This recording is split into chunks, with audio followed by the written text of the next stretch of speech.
right, I gave you a bunch of problems to do. And I gave you one radar problem here. Did anybody have any questions about this? Because this one didn't have the answers, I don't believe. I'll try that one.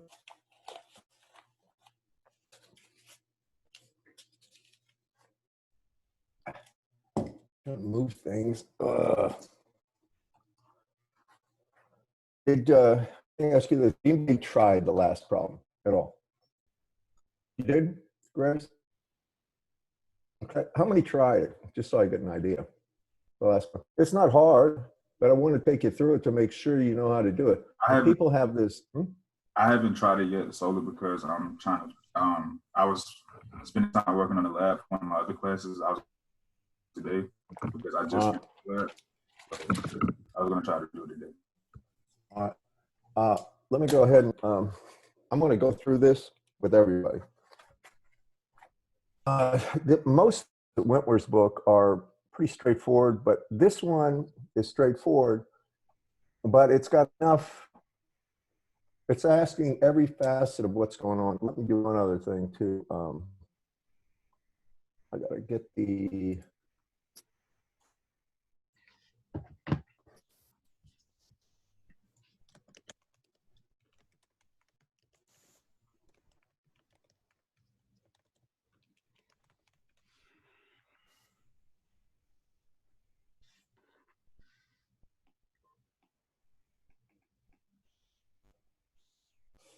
Try to get this doc camera.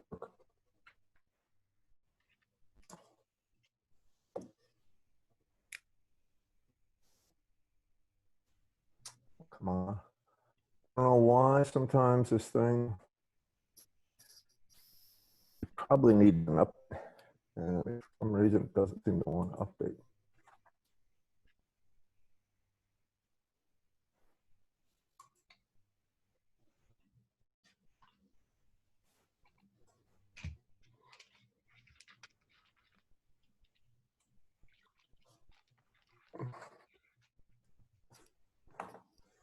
Now it's starting to bother me.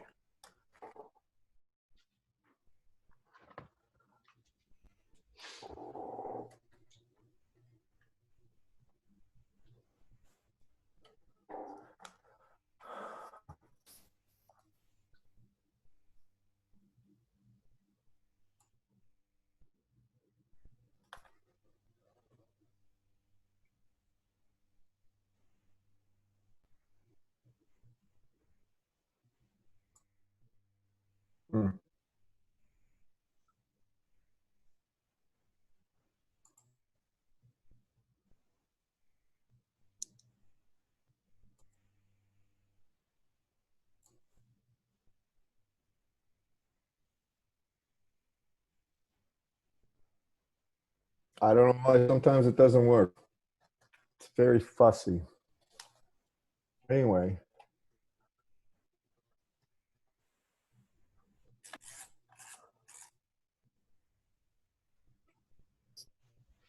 All right.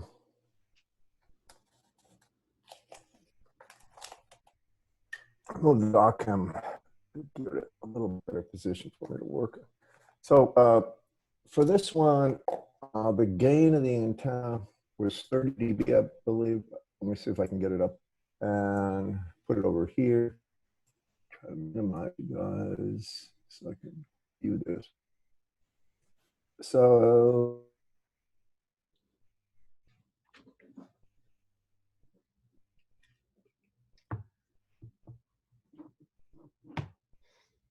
the maximum gain 30 dB. Transmits total power transmitted is 100 watts. It targets at a rate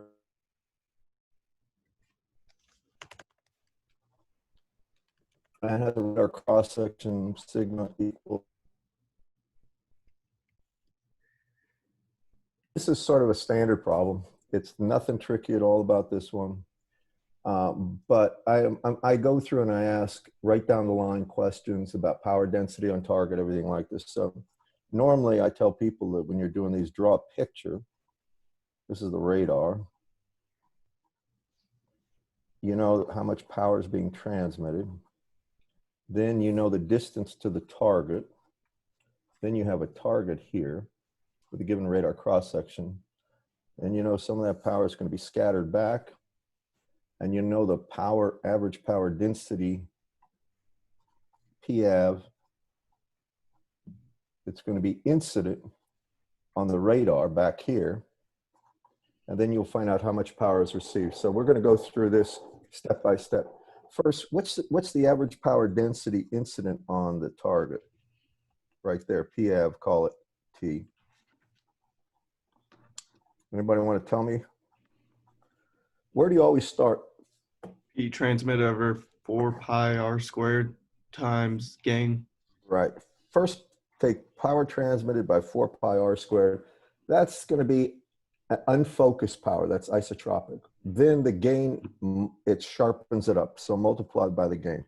So that we'll do this all at once. That would be the average power on the target. Now, what is a gain of 30 dB in terms of linear gain? Not logarithmic. 1,000. It's going to be 10 to the third, right? Right, 10 to the third or 1,000, exactly right. We'll get that in a second. Once we have this, what's the total power scattered? P scattered. Want to continue? How much total power is going to be reflected off that target? Is it P average times sigma? Or exactly, P av times the radar cross section or sigma, right? That's how much total power scattered, right? Now, how much power is going to be back incident, power density, I should say, incident on the radar? Call it P av on the radar. Well, that's going to be what? P scattered over 4 pi r squared. Right.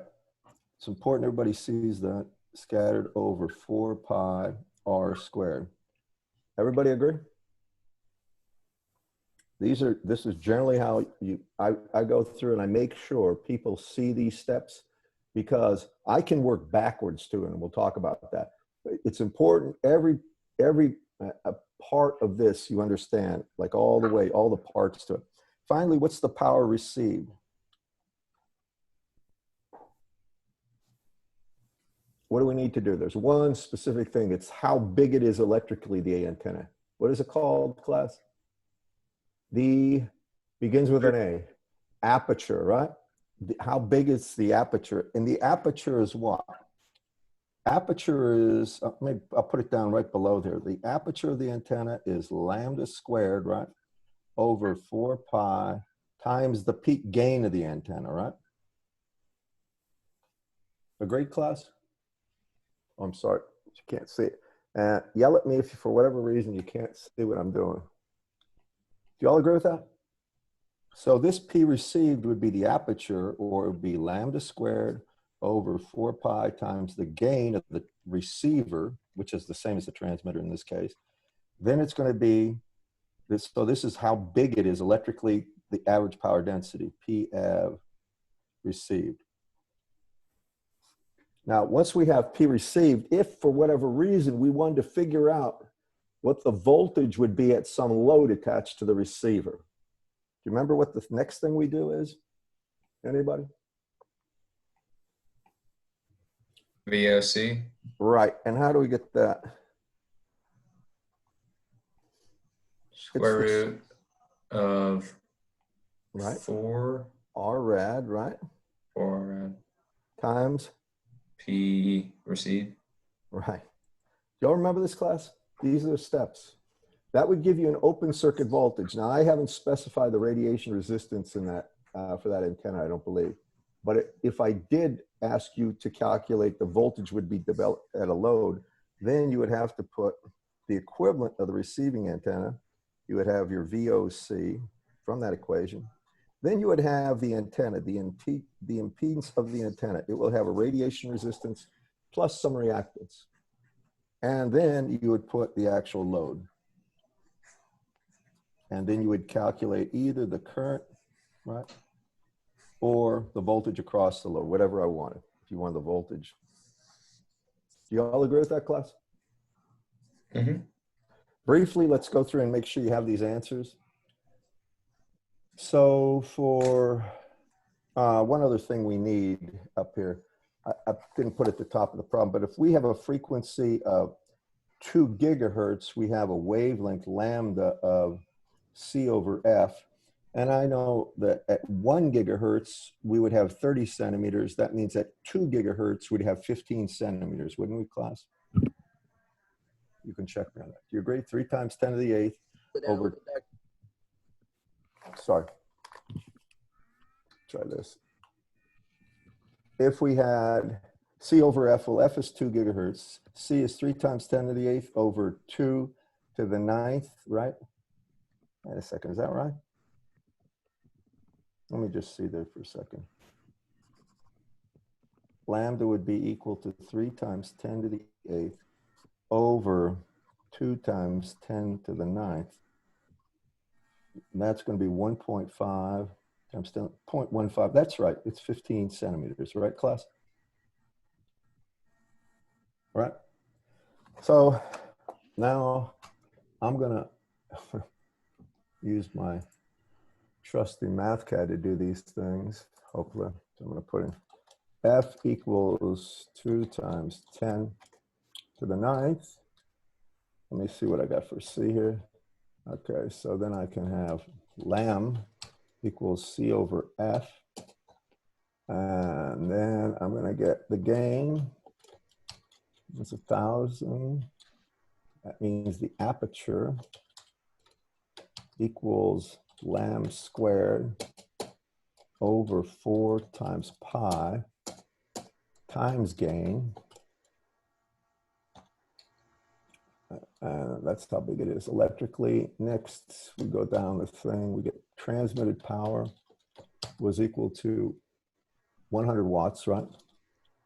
And that means P incident, or P av, this is at the radar, would be equal to transmitted power over 4 times pi times r squared. And I have to put r up here somewhere. R in this case is equal to 10 to the 4th.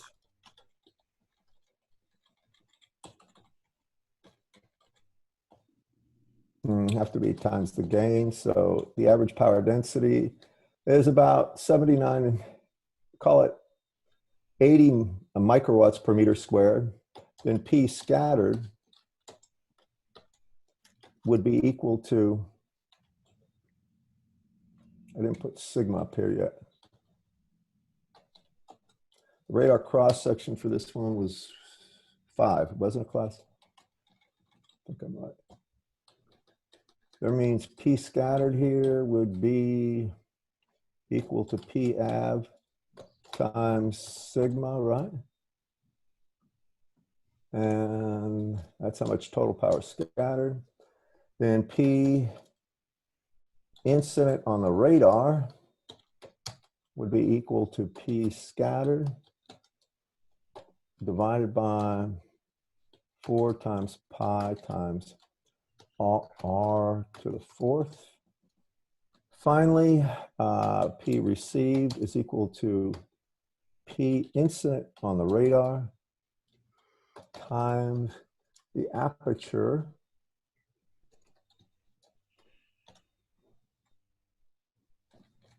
and that's basically nothing. And then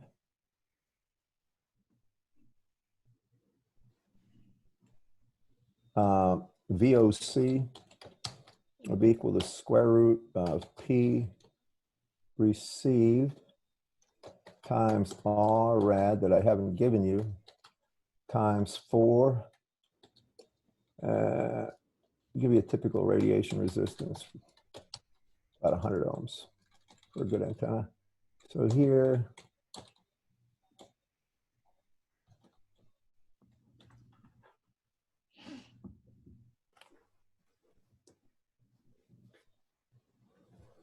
did you guys get about this? I ran the numbers quick on this one, and I'll take a snapshot of this. Oh, sorry.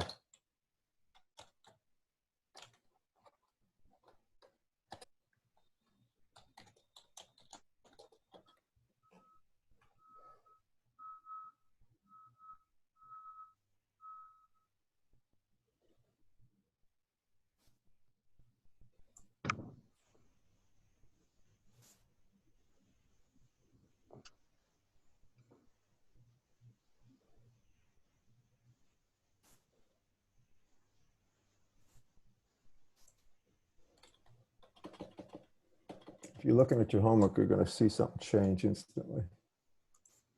I'm going to add this to it.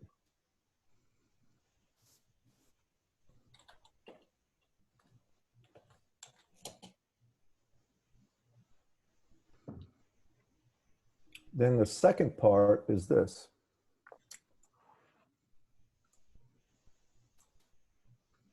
And I want to ask you guys this. The second part of the problem says if the target has a dipole, this is what where the radar cross-section is the target. Has a dipole of 0.48 lambda mounted on it, and it receives the maximum power from the radar. In other words, it's aligned for maximum gain or maximum signal strength to be absorbed. Answer the following. What is the maximum power received by this antenna? You all follow me, guys? So what is that going to be? Let me try to draw it or show you what I mean. So get that out of the way too. The 1/8 VOC squared over RF. Now I want to first make sure you see where it is. This is putting a little antenna right here, right? Y'all follow me? That's where the radar cross section is, the target. Are you with me? Everybody follow me on this, guys? Can you see? All right, now that's why you have to understand all aspects of this. I transmit power, it falls off as 1 over R squared, and then I sharpens it by the gain. That's the incident power density, right? Correct? All right. How much power is going to be received by that antenna? I've got the power density. What do I need to get? Then you multiply by sigma? How? No, that's the radar cross-section. That's the power that's going to be scattered. This is just like a small antenna on an aircraft. That's what I'm trying to get you to think like. If I have a small antenna on an aircraft, it's so would you multiply by the gain of the receiver? Not gain. What's the word I'm looking for? Anybody help them? The aperture of that antenna. Aperture. How aperture is it says how electrically big it is. So if I have, we've got this one, all right? We've checked that box. We've got all those right there. But this is the incident power density right there, right? Let me turn the page. So if we have that much incident power, we have PAV, and we're assuming that this antenna is aligned to receive the maximum power. I basically said that. Now I have a short dipole, right? It's equal to a length of 0.485 lambda. And what's significant about that length, class?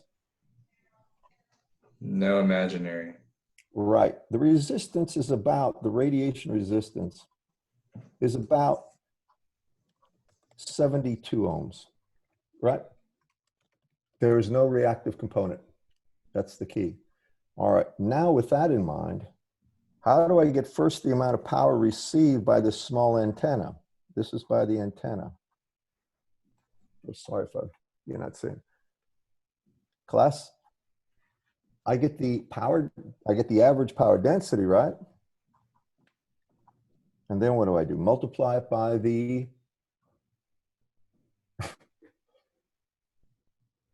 aperture. And what's the aperture, guys? Of a short dipole, of a half-wave dipole? It's what, lambda squared? Oh, no. 4 pi, right, times 1.64, right? That's a short, this is a half-wave dipole, basically. Y'all remember this? So that would be the power received, and we'll get that calculation in a second, but I also have something else. I say, if a resistor of 160 ohms is connected to the antenna terminals, what is the output voltage? Does everybody follow the progression here? With me? So now, and can you all see this? I just pulled up the rest of you so I can see you. Grace, you can see it, and so can Austin. By the way, Austin, how's it going with the COVID-19? I'm feeling pretty much back to normal now. No temperature? Nothing. Do you need anything? No, I'm good. I got groceries and everything from my parents. All right, just making sure. I'll get back to you later. Anyway, with this particular problem, we can calculate this, agreed? And we will. But what do I need? I'm going to have to draw the equivalent circuit. So after this, I need the open circuit voltage for this dipole, correct, class? Let me move that out of there.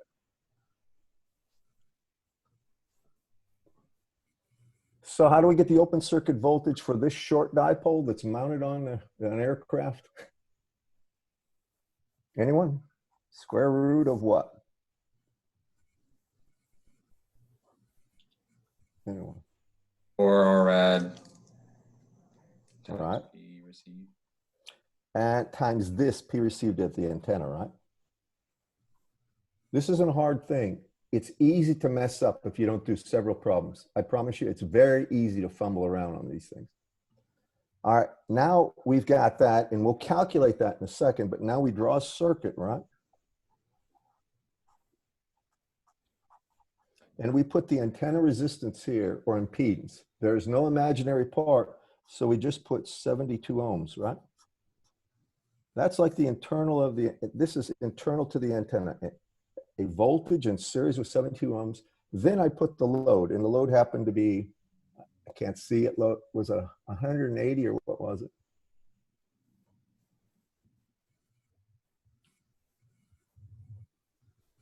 $60, 160. So then I put 160 ohms here, right?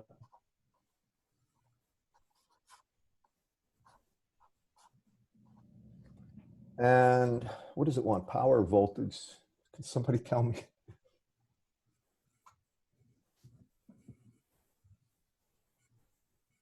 It wants power. All right. All right. How do you get the power then? Well, that's a resistance, right? So if we calculate the current, we could take 1/2 I squared R, and that would be the power. Do you agree? All right. First, what's the current flowing there? It would be what? VOC, right? Over 72, right? Plus 160, whatever that is. And we could say the P therefore received, or the P at the 160 ohm load would be equal to simply 1/2 the magnitude of I squared times R, or really times 160.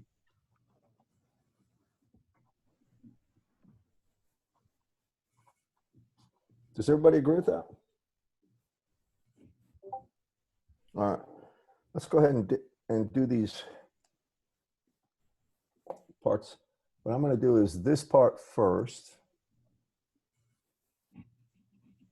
So I'm bringing this back in. I hope you wrote this down. So now I have to find out what the actual P received at the antenna would be. I'll just call it A. And that would be equal to average power that I should have up there. Yeah. Then it's going to be average power times lambda squared divided by 4 times pi times 1.64. And that gives me the P received at that antenna, still very small. And then I calculate VOC, which is equal to the square root of 4 times P received A times the radiation resistance, which is 72. And that gives me that as a voltage. And then I can figure the current is equal to VOC divided by 160 plus 72. And finally, I can say the P at the P160, the power at the 160 ohm resistor delivered would be equal to 1/2 times, and really just I squared times 160. So about 1/10 of a microwatt.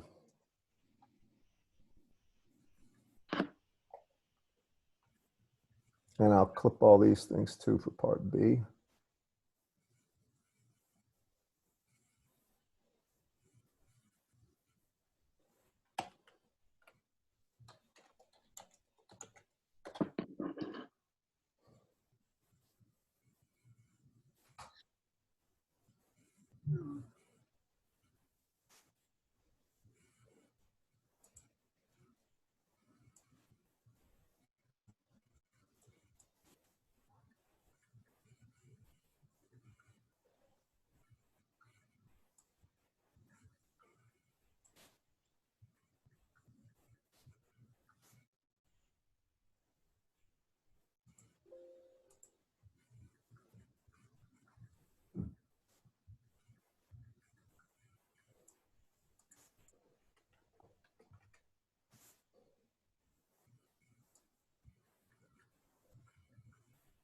There.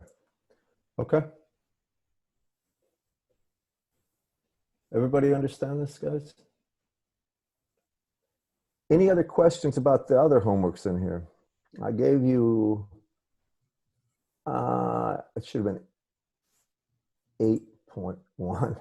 Well, first problem right here. Do y'all follow this problem, the very first one? This is a free transmission equation problem. Two different length antennas. The gain is skewed in either because of this angle is at 90 degrees, so it's not the max gain, right? And you had to figure out the P received for the second antenna. And this is the mathematics that describe what goes on. Remember, when you do these problems, I try to encourage you to do this. Always think about total power radiated, then divide by 4 pi r squared to get the average. Sharpen it up by the gain of the transmitting antenna. Then you have the density of the power at any point you want, specifically on the second antenna. Then you have to figure out how electrically big the second antenna is by taking lambda squared over 4 pi times the gain of the antenna relative to the actual position of the transmitting antenna. So you have to, this angle becomes important, 60 degrees. With me, everyone? Once you have that, you can calculate the open circuit voltage and then go on to calculate the voltage or current at the load or power at the load. And that's sort of the whole 9 yards of what you need to know about these kind of either free transmission equation problems or radar problem.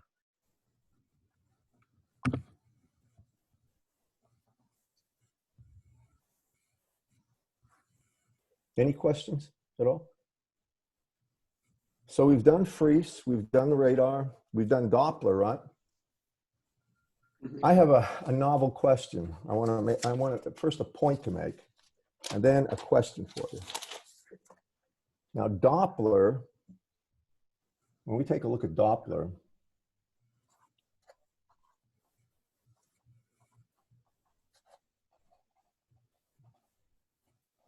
this is usually termed a moving target indicator. Any radar associated with Doppler is looking at moving targets. Are we supposed to see your scratch pad or? You are, and that's the problem with too many screens. You don't know which ones.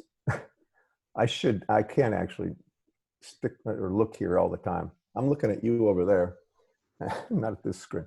You should see something that says Doppler radar moving target indicator, MTI. Everybody see that? Now, this is my little version of radar. I don't know why I draw it that way, but it's the way I think I first saw it. With Doppler radar, if you arrange R way, and you have something with a velocity, V, it's never the total velocity that's important. It's the component of velocity in the radial direction that's important. Do you all follow me? So you always have to take, and you have to find the component of the velocity in the radial direction. Obviously, if you had something like this, if you had a radar here, and you have something moving like this right in front of it, just a target like that, that's moving straight down, all right? Well, you can see that it has no component of velocity in the direction of the radar. You all see that? So right here, as it's passing, it would be zero. The Doppler radar would look at a zero frequency shift. Follow me in this, class? How many can see what I'm trying to show you here? If you have something that's You're moving— saying in the vertical direction? yeah, if you have a radar, if you think about this, radar is looking in this direction, right? And you got something moving. When that something's right here and moving downward, well, there is no change in, there is no velocity component in the direction of the actual radar, is there? That's a 90-degree angle. Do you all see that? Now, as it passes, when it gets down here, now, yeah, right, there would be, if that's the direction, now there would be a component in that direction, right? And in the limit, as that got further and further away, it would look like the entire velocity would be in the radial direction. Do y'all see that, class? Which brings me to a point. Police radars in most, I would say, small, relatively small compact radar units do not have the ability to do what's called a, they do not locate positions and take the derivative of the position with respect to time. In other words, if you had a true, say a Navy radar, a standard target acquisition radar, it could find the position of this target versus time and then take the derivative with respect to time of the location of the target, and it would get a velocity that would be true. Do you all follow? I mean, it would derive the exact velocity from data that would be stored versus time. Do you all follow me that? If you know the position of something versus time, you can take the derivative of that position with respect to time you can get. Now that's a real search radar can do that, or target acquisition radar. Moving target indicators, the standard Doppler radars, they are unable to tell anything but the velocity component in the direction of the target. But that's usually the one they care about in most industries. For instance, with aircraft, you really don't care if something's 10 miles away and flying parallel to you. You could care less. It's when something's coming at you that you worry.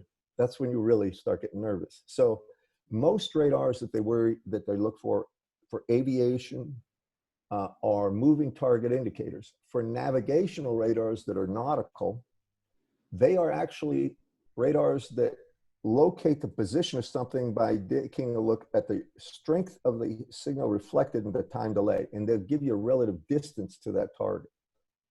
Then they don't give you the velocity. Has anybody ever seen a Marine, like a Raymarine or Hummingbird or any of these standard radar units? Have you ever been out in any kind of small craft that has them? I'm from the north, and I'm from Erie, Pennsylvania, and on the Great Lakes, you almost need some sort of radar if you're going to go out in deep waters, because at night especially, you can have all sorts of problems. And the one thing you always assume is non-compliance. Assume there are going to be people there that are non-compliant without lights on their boats and stuff that'll run right into you if you're not careful. Well, they have navigational radars primarily, so they locate the targets. They're not moving target indicators, but almost all aircraft care about moving target indicators or Doppler radars. Now, here's the thing. So if a police officer is backed up here and shooting radar this way, and you're coming this way, when he looks at you, your actual velocity or the frequency shift associated with your velocity isn't your true velocity. What it is the velocity in this direction. So it's your actual velocity times the cosine of this angle. Do you all see that?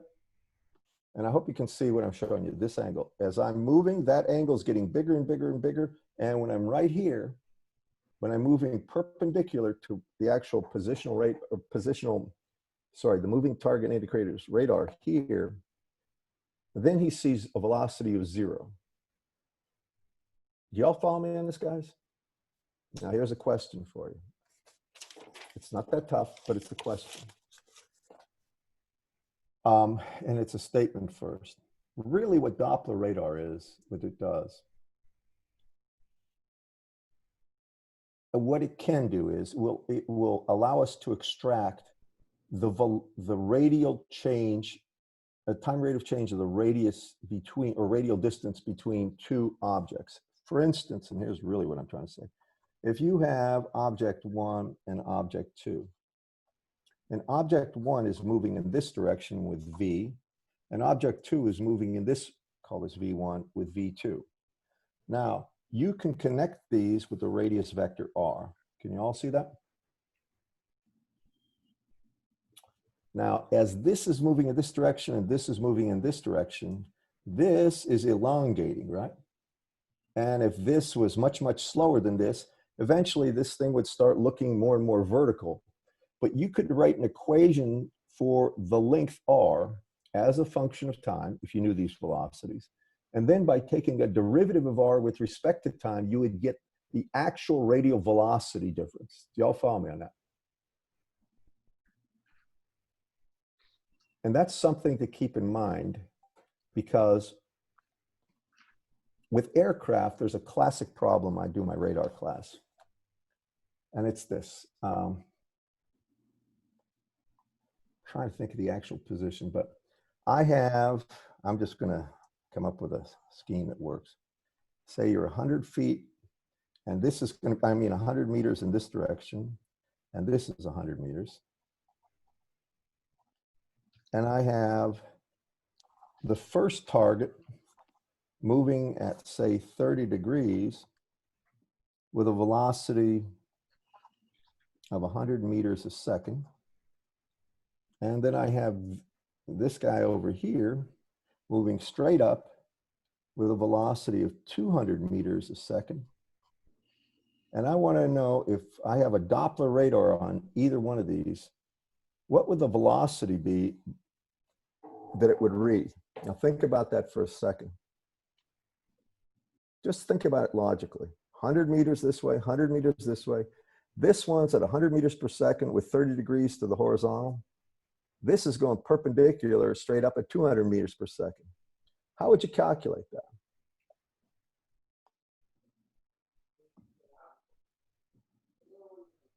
Couldn't hear you. Somebody's trying to say something. Anybody got an idea?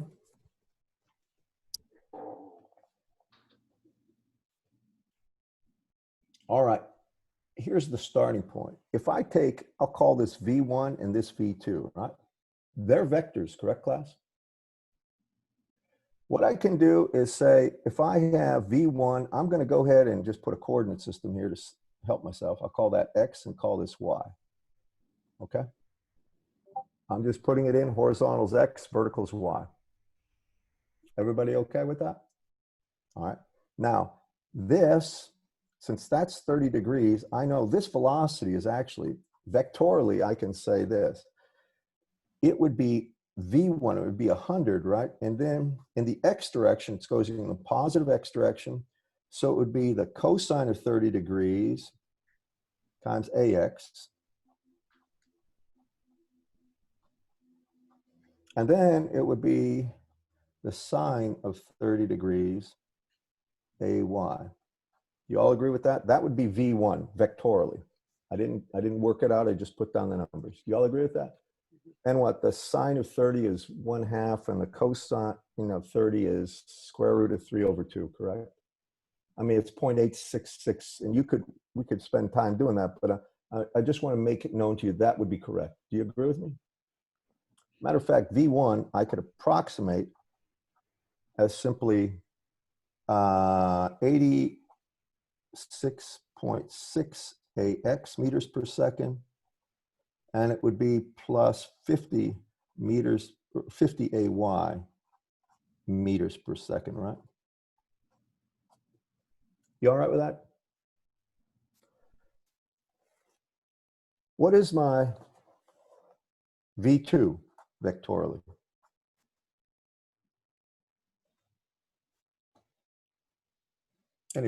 Just take a look. What is it? In the Y direction. It's all of it, right? 200 AY, correct, class? So you have 200 AY.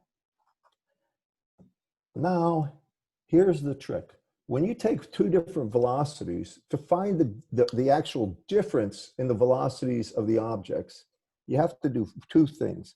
First, you take V1 minus V2. If they're both 100 meters per second in the same direction, there is no difference, is there? All right, but this is going to be V1 minus V2. So it's 86.6 AX plus 50. And I'm talking about V2 being the second one, plus 50 AY minus 200 AY. So it's really what? It's minus 200 plus 86.6 A. Oh, I'm sorry, wrong way. My bad. This is actually going to be equal to 86.6 AX, and then it's going to be minus 200 plus 50, or let me just make it minus 150 AY. Do you all agree with that? Yeah. Now that's the differential velocity, V1 minus V2. But now that you have that, you need the component of this in this direction. You all see what I'm talking about? This is a difference velocity, but it's not the component of that here, is it? Y'all see what I'm talking about? How do you get something when you want the component of something? If you want a projection of something in a vector on a vector axis, what do you always do? Let me ask a more basic question. What is A dot B equal to? Magnitude of A times magnitude of B, right? Times what? Cosine of the angle between them, right? Do you remember that? Dot product. All right. Now, if I want a projection of a vector in this direction, what if I take A dot a unit vector, AR? That would be what? Magnitude of A times magnitude of a unit vector is 1. And then Down a little bit. Yeah. Times the cosine of the angle between them. And what I'm going to tell you is this: if you get a unit vector, you can just take the dot product of that times this vector, and you'll get the component in the direction of the R axis. This is R right here. Does that make sense, guys? I need the component on the radial axis, right? Are you with me? There's other ways to do it, but I'm trying to make it seem understandable. So if I have R here, you can see what is R going to be. It's really going to be minus 100, if you look at this, minus 100, and this would be a X, and plus 100 AY, right?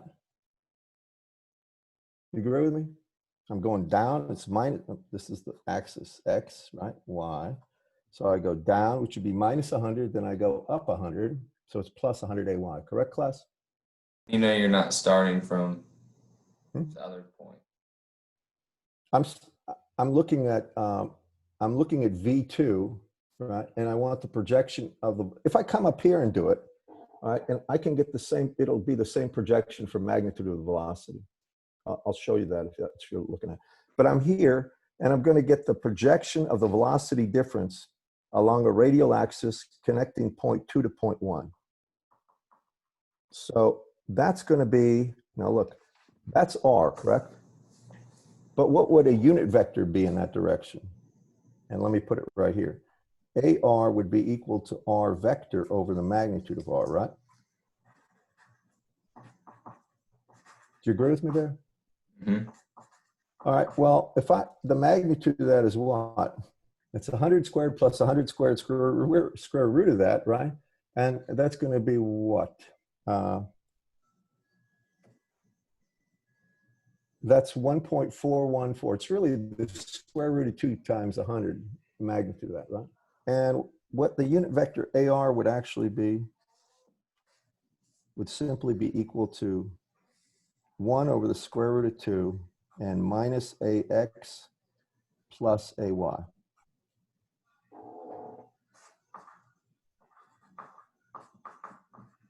Do you agree with me?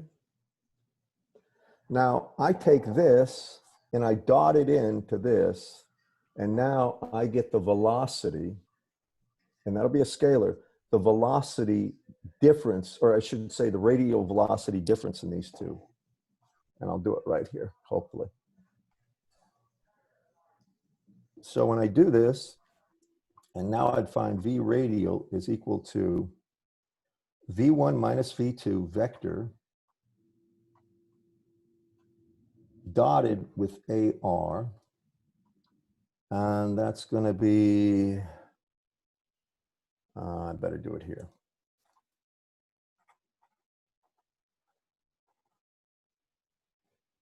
One over the square root of 2 minus AX plus AY dotted with 86.86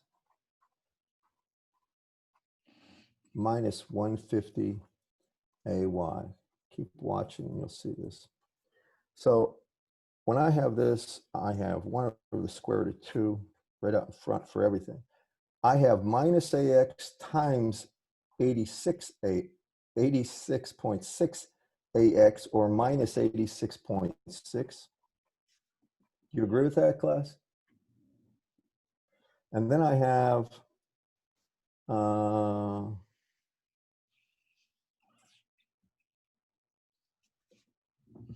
minus 150 over the square root of 2. Y'all see that?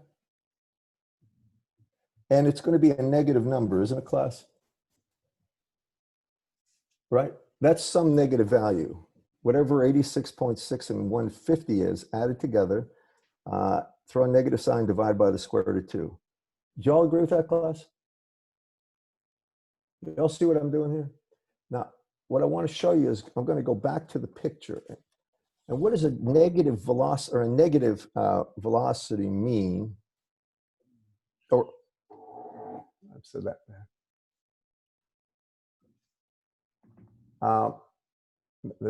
I said this thing wrong.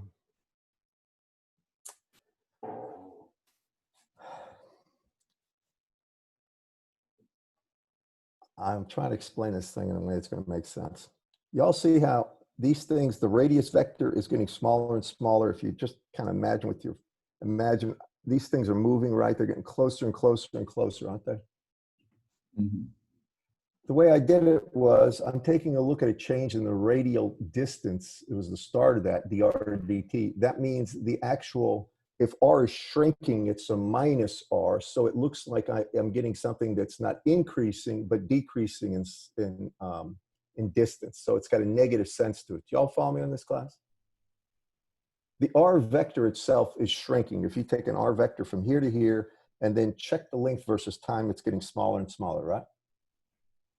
That's why it has that negative sense to it. But the true thing is this, that the actual velocity, Doppler velocity, if the thing's shrinking like that, or if the target's coming at you, would be positive.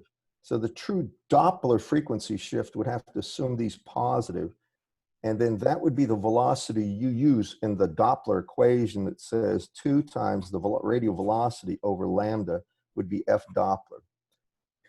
If the things are getting closer together in time, it means the Doppler shift, the frequency shift would be positive. If they're getting further apart, the Doppler shift would be negative. You got me on that one?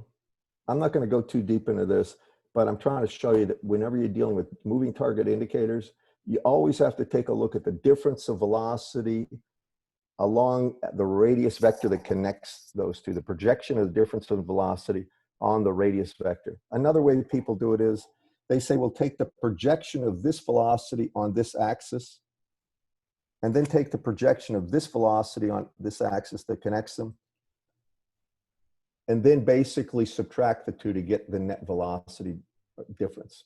Does that make sense? Either way, it gets the same thing done. All right.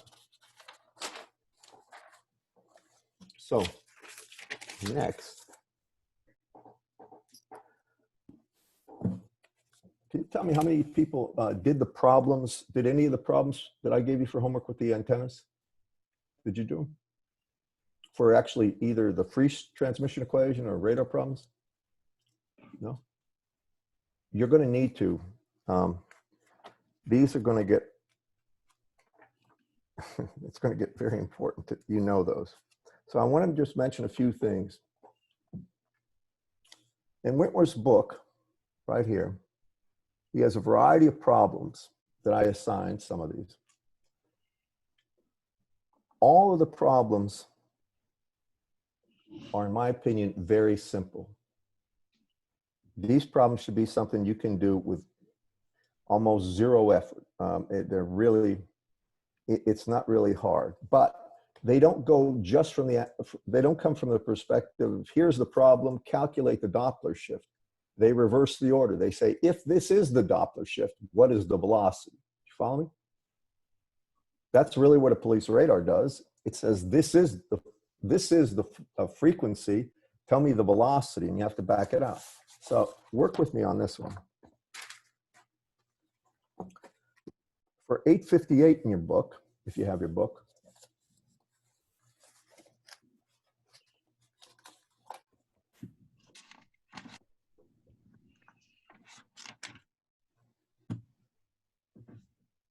it says a 2.45 gigahertz police radar. They don't have a 2.45 radar. I can tell you right. This is Wi-Fi frequency, but he just used it because it's easy. Anyway, a 2.45 gigahertz police radar shoots a vehicle heading directly away from it. It takes 667 nanoseconds to get a return, and the shift is 584 hertz. So we get a delay time of 667 nanoseconds. And we get a Doppler shift of 584 hertz. Can you bring down the paper a little bit? Yeah, thank you.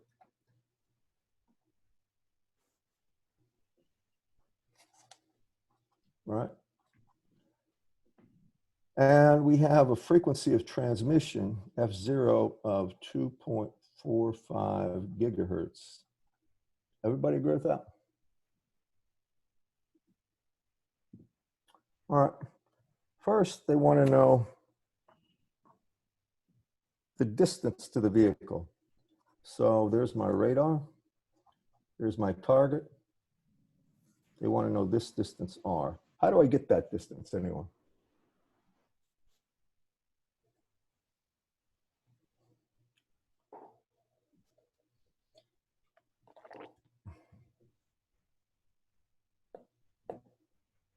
Malik, are you there? Can you hear me? Yeah, I can still hear you. I'm sorry. All right. How do I get this distance R from this information?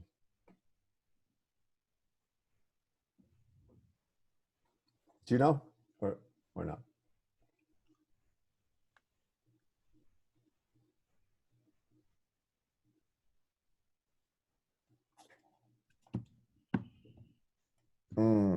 Anybody want to help him? Grace, how would you get this distance R from this information?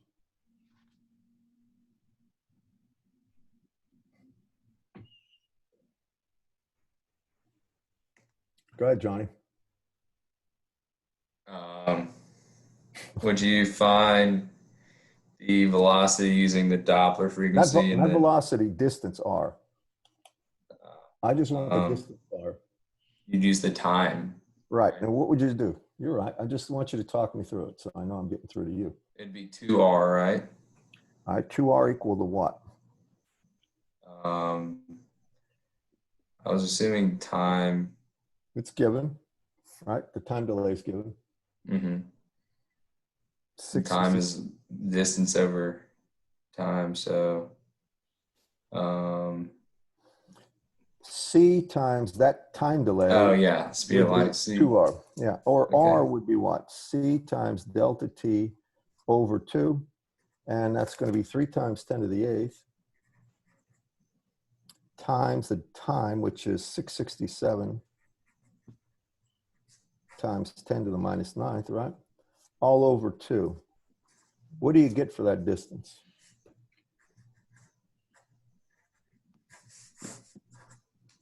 Anyone? I want to leave my screens up. I could bring back MathCAD, but I don't think I need to. Anyone? Just 1 second doing it. Isn't it 6.64? Either -9, or is it 7? 667 nanoseconds, right? Oh, 6.7. Okay. 667 nanoseconds, 10 to the -9. I got 1.0005 meters. That's what I got. I got 1.005 meters. 0005, yeah. That's kind of close. A meter away, which makes me wonder if Dr. Wentworth didn't mean microseconds, not nanoseconds. See, that's on top of you. If you guys did this right. Let's see, that's 10 to the -9th, 10 to the -8th, 10 to the -7th. Wait a second. That's 6.67 times 10 to the -7th. I don't think you're right. Is it nano -9th? Yeah, but 667 nano. Oh, yeah. I see what I did there. So that should be 100 meters, right? Yeah, I got 100. It's 100, yeah. 0.05. So R equals 100 meters. Now, what about the velocity? How fast is this guy going? And let's get him in miles per hour. How do I get the velocity now out of this? The Doppler frequency. I got the Doppler frequency. What is it equal to? Go ahead. So velocity would be Doppler frequency No. times lambda over 2. Well, the Doppler frequency itself is what? 2v radial over lambda, right? Everybody see this? All right. So I need lambda, right? So what's lambda? C over F, right? F is 2.45 gigahertz. So what's lambda? Can anybody tell me?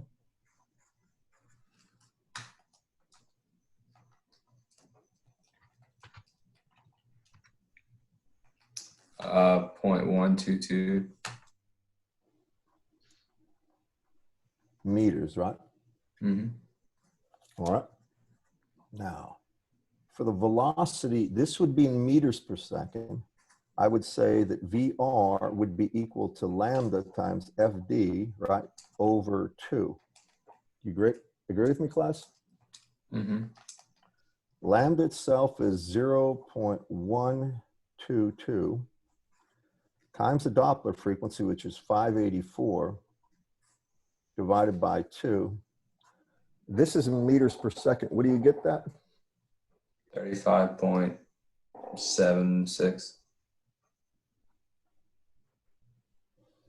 All right, now I want to convert that to miles per hour, so what would I do? Nowadays, I just go on Google.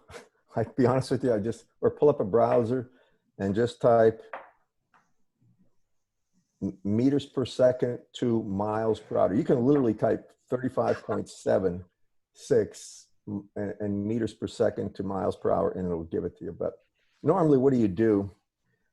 You would change this to something well, I would convert this To kilometers.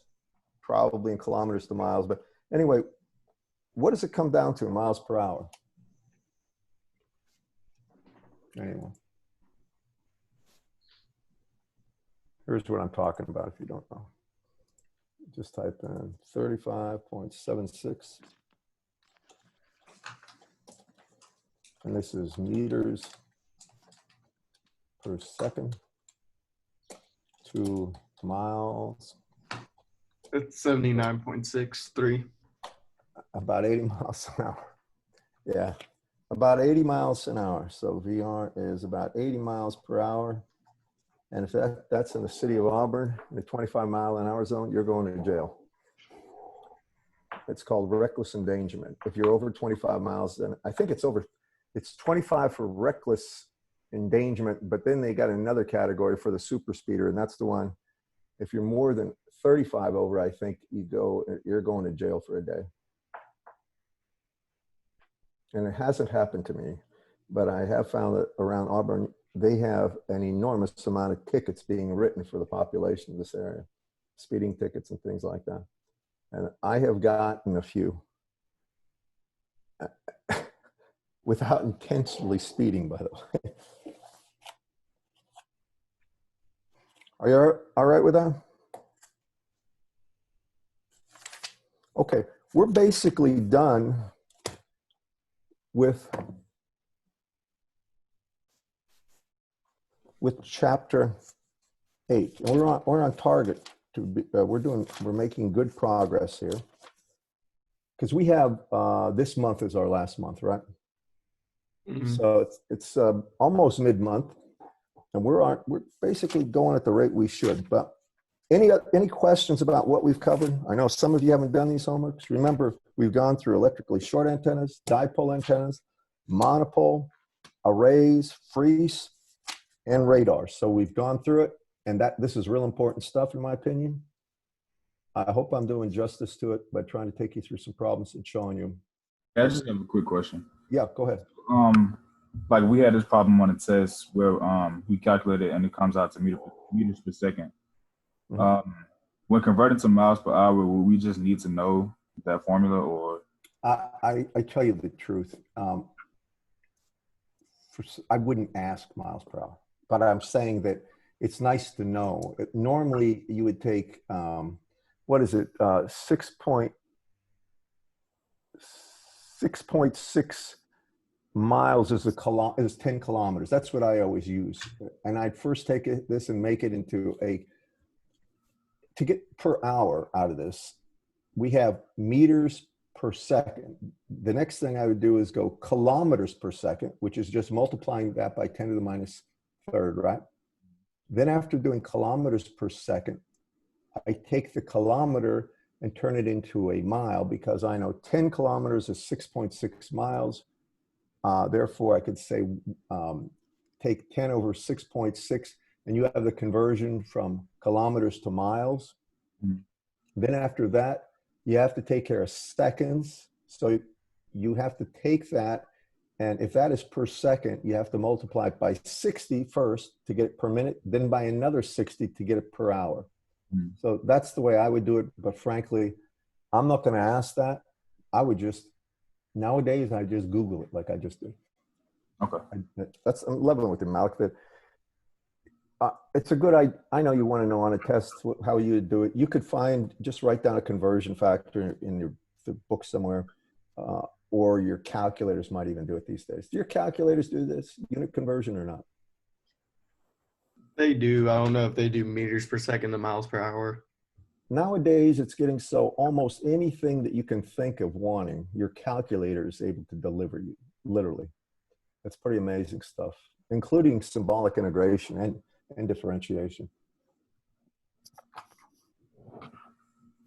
Okay, so this is the next chapter, electromagnetic interference.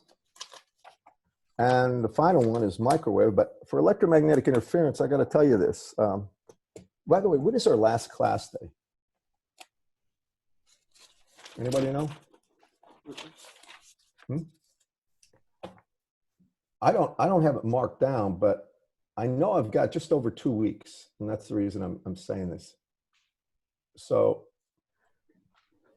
I'll take you through this, and I want you to bear with me on this stuff. This is EMC is chapter 9. If you have your books, just take them out, and I'll give you a brief.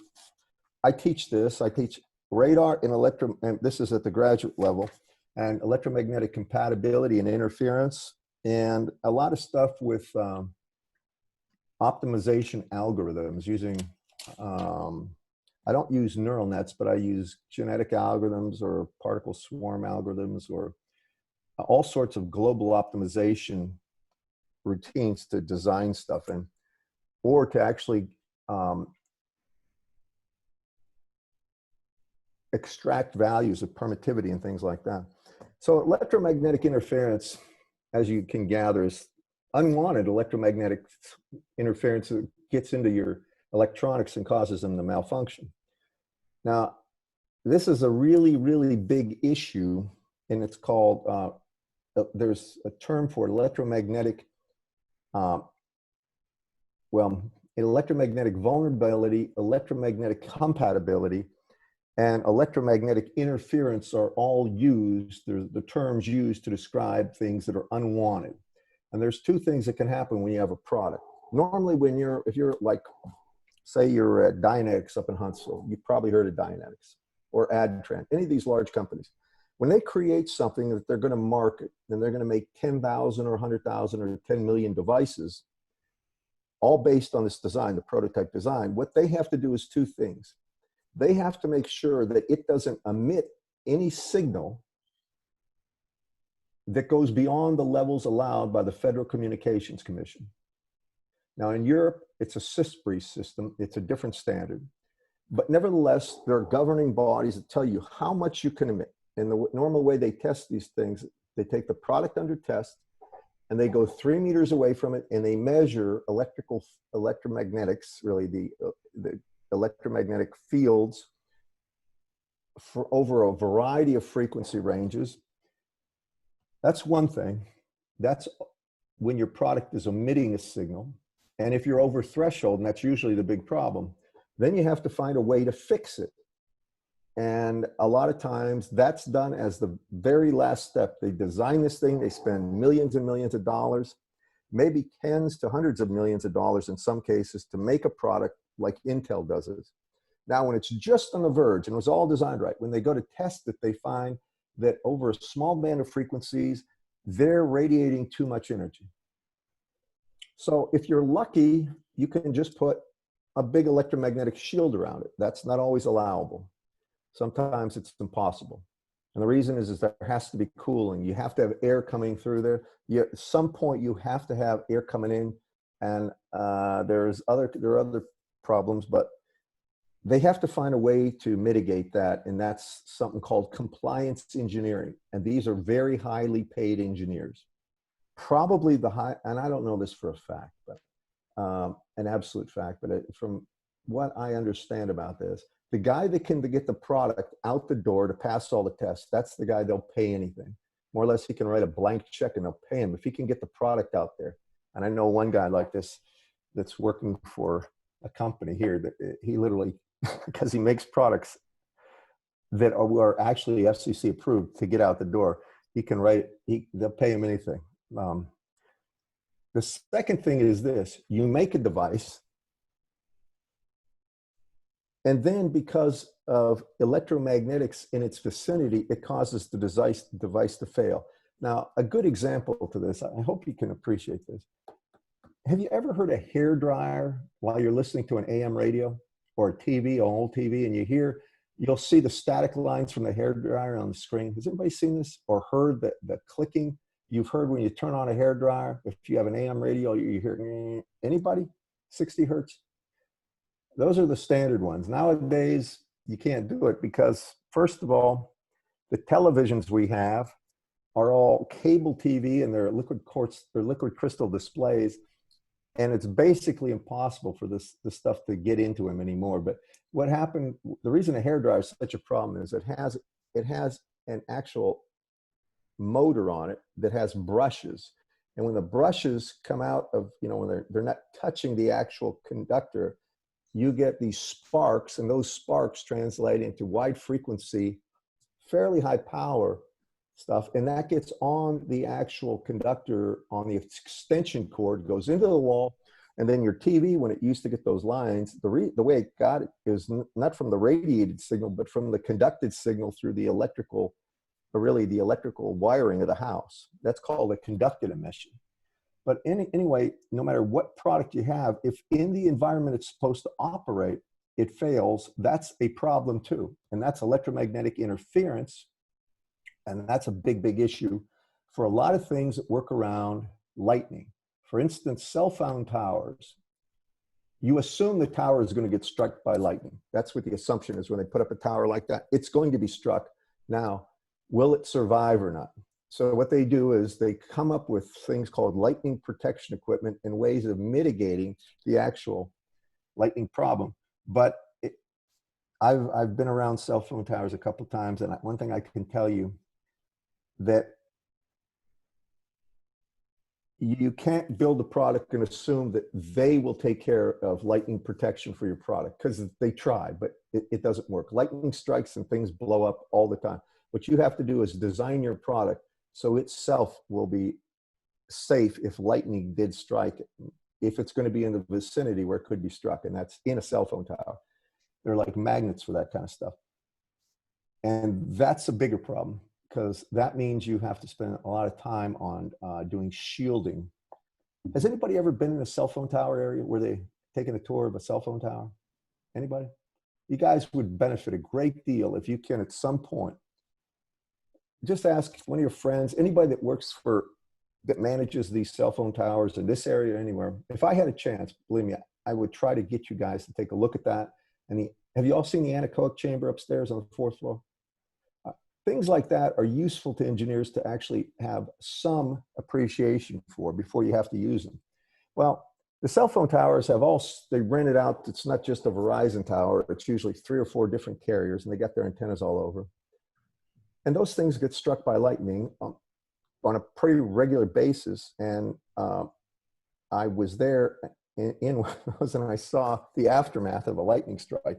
And what happened was the devices that they actually put in there for Verizon and other things that were to transmit the electromagnetic signal and give the antenna footprint to the area, they protected the lightning protection equipment from getting destroyed instead of vice versa. Anyway, what I'm trying to do is give you an idea that normally speaking, you've got to worry about your product first not putting out too much emissions and being out of spec, and you have to worry about your product being vulnerable whenever you make a product. Now, some of you people are going to work with small companies. I believe small companies, this is real important, because it's usually, there is no person that has only a single job. Everybody's there to help everybody with a small company. You'll make a lot of money, but you have to be good at everything. And I know, because the startups in Huntsville, I talked to these people up there, and they have all sorts of problems with that. So let me go through something that's pretty obvious too. Whenever you're talking about this, you've got something that's called the interfering source, right? It could be lightning, it could be a hairdryer, it could be a radar, it could be anything that's got an electromagnetic signature to it. It could be radiated, like a radiated signal, or it could be something called a conducted emission. And that would go through the wiring of your house, all right, the signal on there. Either way, if it's coming through the wiring of the house or if it's airborne, it's still unwanted and you got to get rid of it. Let me finish my thought on this.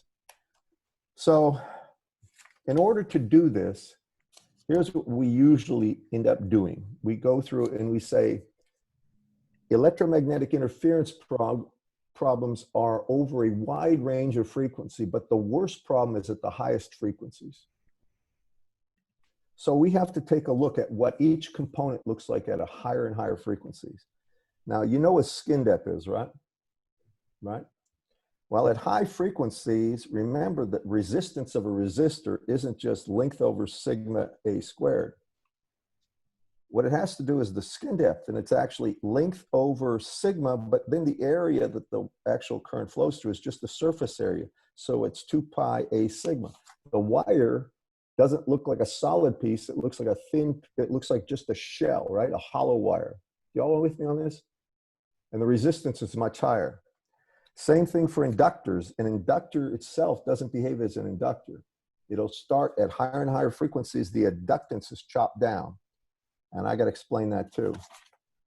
Then after that, we look at resistors, capacitors, and inductors in terms of models. And I'm going to have to pick that up next time, but that's what we're into.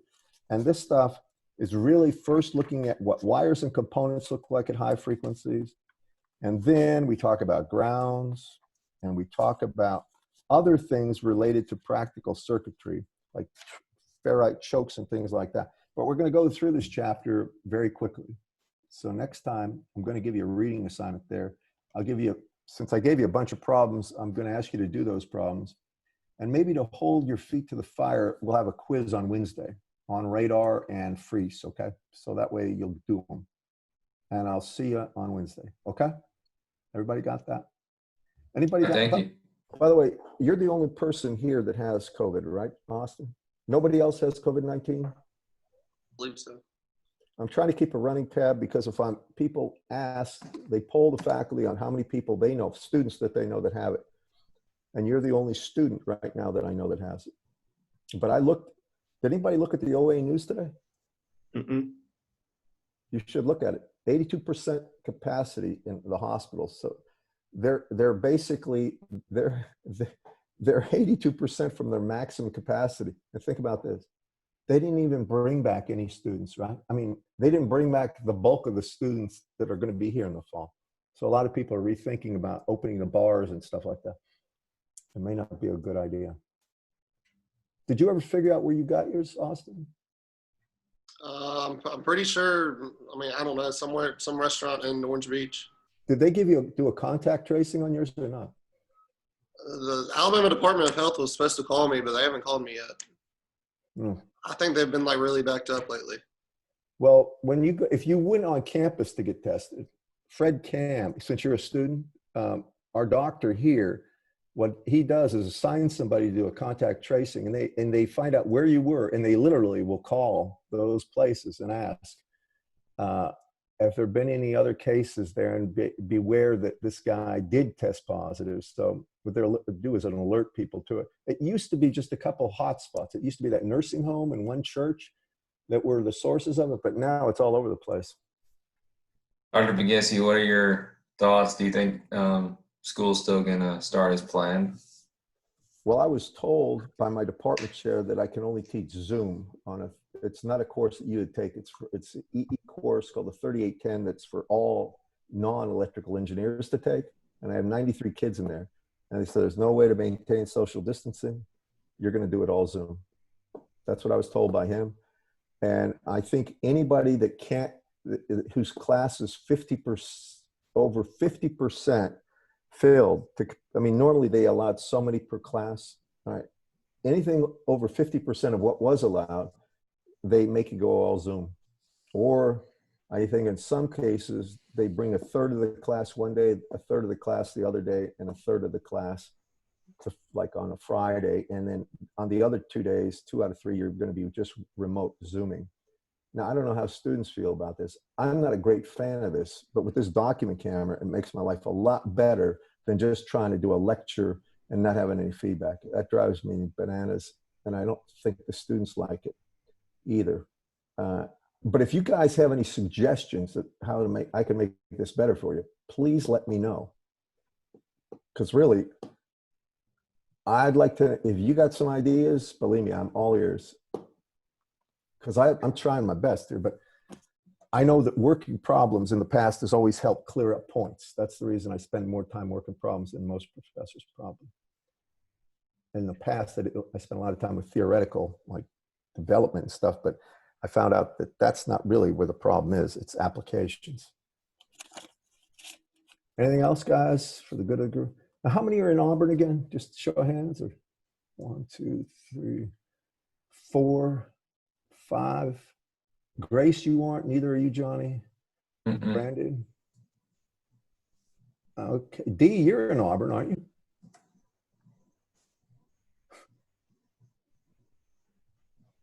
Couldn't hear you, D. Yeah, I'm in Auburn. Okay. So we've got half the people in Auburn. Brandon's in Auburn. Over half.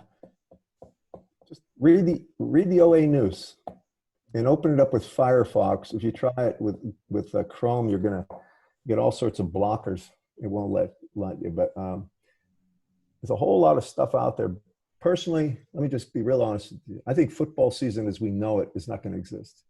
They've already canceled. All out-of-conference games have been canceled. So schools like Stanford, stuff like that rely on these games to pay for their academic or for their athletic program, they're in trouble. I believe, and I'm not certain of this, that based on the health guidelines, I don't think they can let more than 50% in the stadiums now. Now, this is just what I'm hearing, but I have no idea how this is going to manifest. I have a feeling that however it turns out they're going to run it, that they're going to try their darndest to enforce social distancing, and I don't think it's possible. I mean, a tailgate is a tailgate. You cannot, if you let people tailgate, forget about social distance. You get alcohol mixed with people, forget about it. It just isn't going to work. I'll tell you this, I'd say about 60–70% of your classes this fall, I think, will be Zoom here at Auburn, or start Zoom only, but it may go to as high as 100% after 3 weeks, and if we get a real outbreak. That's my opinion. And if I was you guys, if you have an option to stay on Zoom or go live, I would go Zoom. If I was where you are, I would not try to chance it, despite how strong you think your immune systems are. All right, guys, take care. I'll send some homework out. Quiz this Wednesday. All right, thank you. Sure, thank you. The quiz on Wednesday, is it going to go over the homework that you're about to post today as well? What you're asking is, do I have to do the homework today? No. I mean, what? So you said it's going to be on Doppler effect. No. It's on radar, and it's on freeze, and radar includes Doppler. Okay. Mhm. Gotcha. But it's obviously not going to be on the electromagnetic interference stuff that we haven't even started. Okay. Mhm. All right, guys, take care. Have a great next day or two. Stay safe.